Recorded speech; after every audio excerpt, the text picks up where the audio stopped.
अडियेन् रामानुजदासन् श्री भूस्तुति निसंशयैर्निगमसीमनि विष्णुपत्नी प्रख्यापितं भृगुमुखैर्मुनिभिः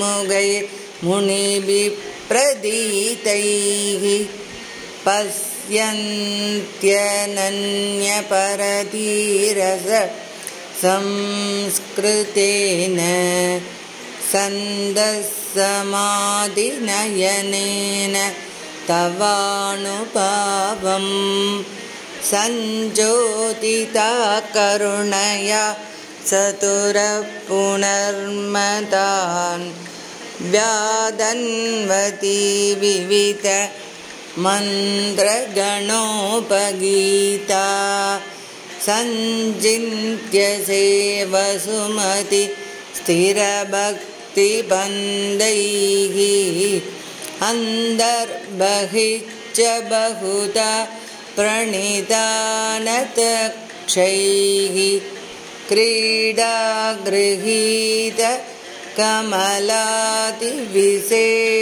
कमलादिविशेषसिंनां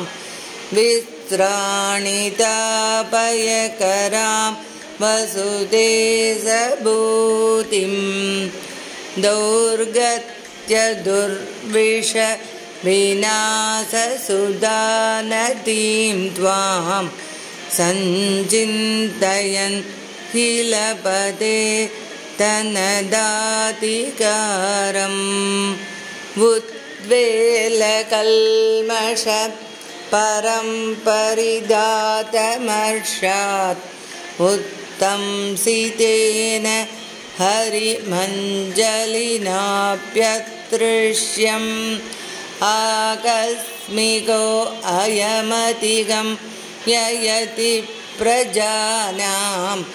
अम्बत्वतीय करुणा परिणामयेव प्रत्येकमप्तनियुधैरपि दुर्व्यवोहात् प्राप्ते विभागसमये जनितानुदाभात् नित्यापराधनिव हात्सहितस्य जन्तोः गन्तुं मुकुन्दचरणौ शरणं क्षमे त्वम् अडियेन् रामानुजदासन् இப்போ நம்ம ஸ்ரீ பூஸ்துதி சேவிக்கலாம். த்ராணாபி சந்தி சுபகே அபிசதா முகுந்தே சம்சாரதந்திரவகனேன விளம்பமானே ரக்ஷா விதௌ धनुप्रुता मनकानुगम्बा मादस्वयं वितनुषे महती मपेक्षां धर्मतृहं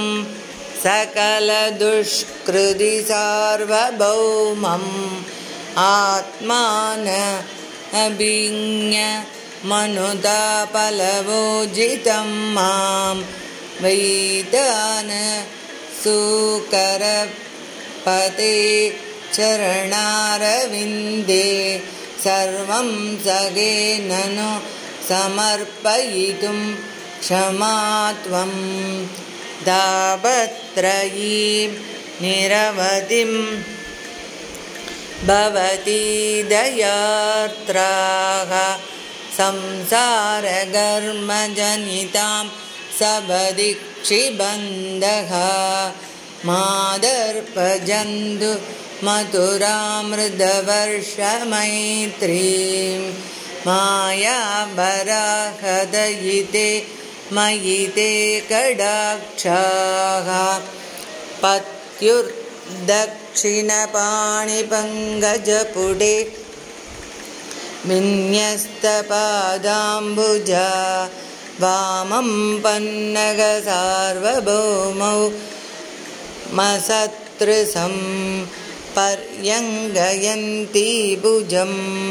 गोत्रस्पर्शल सद्गपोलपलगा उल्लारविन्देक्षणा सा मे पुष्यतु मङ्गलान्यनुदिनं सर्वाणि सर्वं सखा अस्येसाना जगत इति या श्रूयते विष्णुपत्नी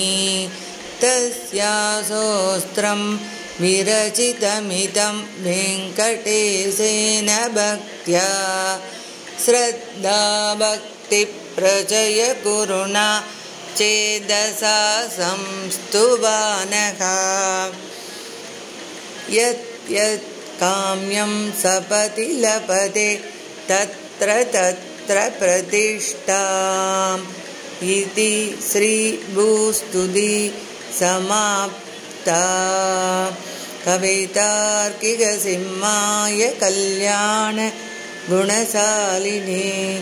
श्रीमते वेङ्कटेशाय वेदान्तगुरवे नमः। अडियेन् रामानुजदासन्।